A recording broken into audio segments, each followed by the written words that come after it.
Et salut tout le monde, on se retrouve aujourd'hui avec une nouvelle vidéo. Aujourd'hui on part sur une vidéo sur la Ligue 1, sur le championnat français. C'est vrai que c'est un championnat que j'ai pas beaucoup évoqué dans mes vidéos et je pensais que ce moment était le bon moment pour évoquer la Ligue 1. Surtout que la Ligue 1, c'est le seul championnat qui a repris fin août, donc ils ont repris le 23 août. Donc il y a quand même un peu plus de choses à voir, un peu plus de matchs à analyser que dans les autres championnats. Cette vidéo, elle va être construite en 3 temps. Dans une première partie, je vais évoquer le début de saison d'une manière générale. Ensuite, je vais revenir sur les clubs du haut de tableau. Et ensuite, je reviendrai sur les bas de tableau et les clubs qui m'ont un peu déçu. C'est deux sujets qui vont ensemble. Donc voilà, je fais un mix des deux. Pour résumer un peu le début de saison de Ligue 1, c'est un début de saison très compliqué où il s'est passé plein de choses qu'on n'attendait pas forcément. Pour moi, ce début de saison, ça a juste montré que la France, on est un peu perdu, on est un peu en deçà des autres championnats puisque on a tout arrêté. Et au final, on a quand même des matchs qui sont décalés. Encore ce week-end, Marseille a encore un match qui est annulé pour cas de Covid. Il me semble que c'est leur deuxième match, puisque le match Marseille-Lens n'a pas eu lieu. Et ce week-end, le match Marseille-Nice, il me semble, n'aura pas lieu en raison des cas de Covid. Je me demande comment sont gérées les choses puisque en ce début de saison, puisqu'on voit que dans les autres clubs, oui, je ne vais pas mentir, dans les autres clubs européens, en Angleterre, en Italie, en Espagne, en Allemagne, il y a des cas de Covid. Ce n'est pas pour enjoliver les choses, oui, il y a des cas de Covid. Mais on voit qu'en France, quand il y a des cas de Covid dans un club, c'est 10 joueurs, 12 joueurs. Alors que dans les autres championnats, il y a peut-être un ou deux joueurs et les autres réussissent à ne pas être testés positifs. Pourquoi avoir tout arrêté en mars dernier pour au final avoir plus de problèmes avec le Covid que les autres championnats qui ont été jusqu'au bout? Et face à ça, il y a aussi les blessures qui s'enchaînent. Et les championnats français ont repris très tôt et je ne comprends pas pourquoi. Euh, on voit que tous les autres clubs européens ont repris, on va dire, début septembre, mi-septembre. La première ligue a repris le 12 septembre. Pourquoi la France a décidé de reprendre le 23 août alors que la finale de la Ligue des Champions avait lieu pile ce week-end-là? Pourquoi ne pas avoir commencer le championnat en même temps que les autres championnats européens? C'est un début de saison, je trouve, qui a été très mal géré par les décideurs français. Et peut-être que décaler le début du championnat aurait permis d'avoir une préparation physique un peu plus poussée. Donc voilà, j'ai donné un peu mon avis sur la situation générale. Je trouve que les choses en France ont été très mal gérées. Donc voilà, bien entendu, ça se ressent dans mon avis, dans ce début de vidéo. Et le but de cette vidéo, c'est de donner mon avis. Donc voilà, c'est mon avis et voilà. Le deuxième point de cette vidéo que je voulais aborder, c'était les équipes du haut de tableau. Donc quand je parle des équipes du haut de tableau, c'est de la première place à la 7-8e place à peu près. Pour les équipes du haut de tableau, je trouve que on a eu quelques surprises. Par exemple, Rennes et Lille, je les attendais pas forcément à ce niveau-là, même si on sait que c'est des équipes qui sont très performantes, on sait que c'est des équipes qui ont prouvé les années dernières qu'elles étaient capables de grandes choses, mais avec la Ligue des Champions et l'Europa League pour Lille, je pensais qu'ils auraient peut-être un peu plus de mal à gérer les choses, même si on voit que c'est vrai ces derniers temps, Lille, on voit par exemple qu'ils ont réussi à gagner face à l'Inter Milan et après ils ont perdu à Brest le week-end, donc on voit que c'est pas forcément quelque chose qui est très facile à gérer pour ces deux clubs, mais ils sont quand même mieux classés que des équipes qui ne jouent pas l'Europe comme Lyon.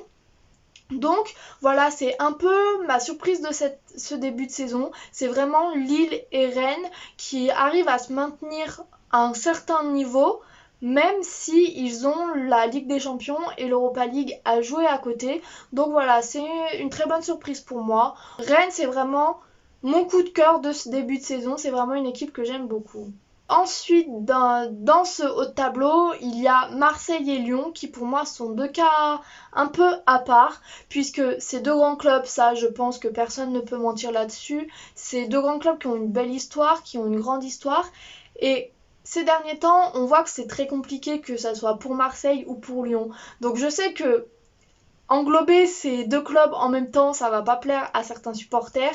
Mais dans ce début de saison, c'est un peu l'opposé, puisque Marseille a eu un bon début de saison, puis ça s'est un peu effondré, et Lyon c'est un peu le contraire, ça a été très compliqué au début, et maintenant ils remontent un peu, ils ont gagné le derby face à Saint-Etienne.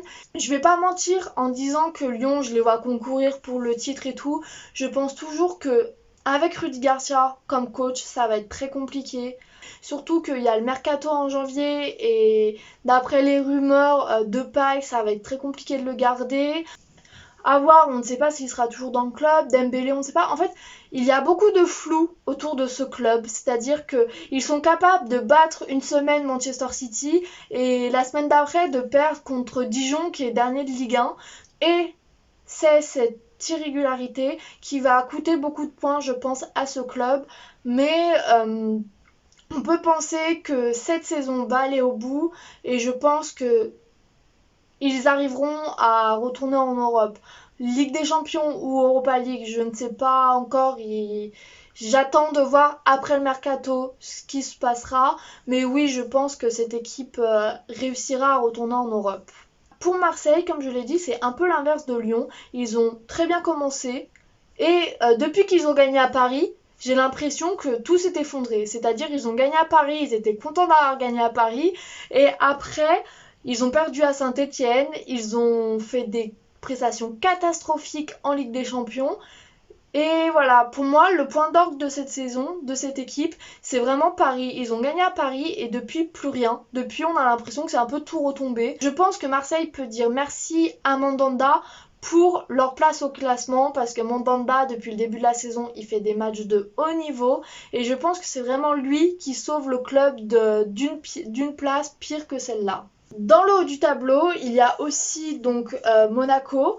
Et pour Monaco, c'est un peu comme Marseille et Lyon, je trouve, dans une moindre mesure bien sûr, mais c'est une équipe qui est en dents de scie, qui est très irrégulière, et des fois on comprend pas trop ce qui se passe dans ce club, mais voilà.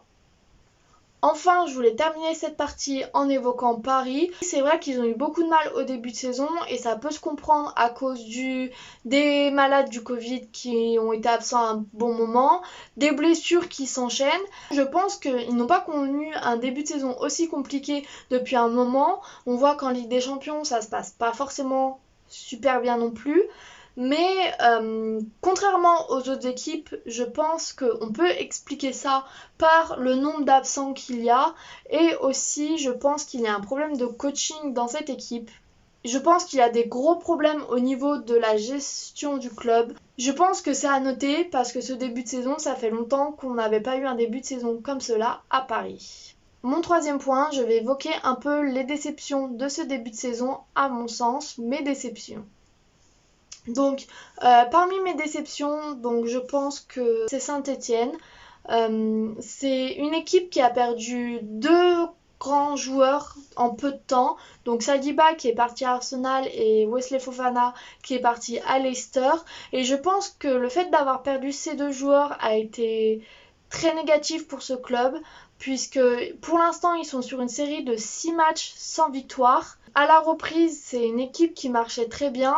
J'avais même l'impression que les problèmes étaient réglés. Je pensais les voir concourir pour des places européennes. Et pour le moment, c'est vrai que c'est plus un combat contre la relégation. Et je trouve ça un peu triste.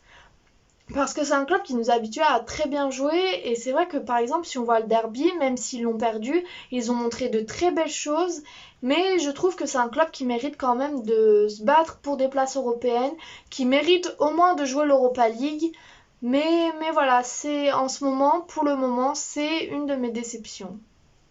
Et enfin, dernier point, donc je voulais juste faire un petit point sur les promus que sont Lorient et Lens. Pour moi, ils honorent très bien leur promotion en Ligue 1 et c'est des clubs que j'espère voir en Ligue 1 pour plusieurs saisons et c'est des clubs que j'espère voir évoluer et progresser petit à petit.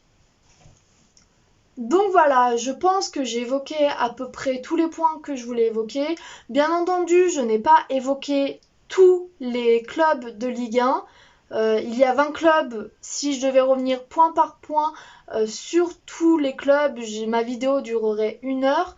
Mais j'espère que cette vidéo vous aura plu. Si c'est le cas, vous pouvez laisser un pouce bleu, vous abonner à ma chaîne si ce n'est pas fait.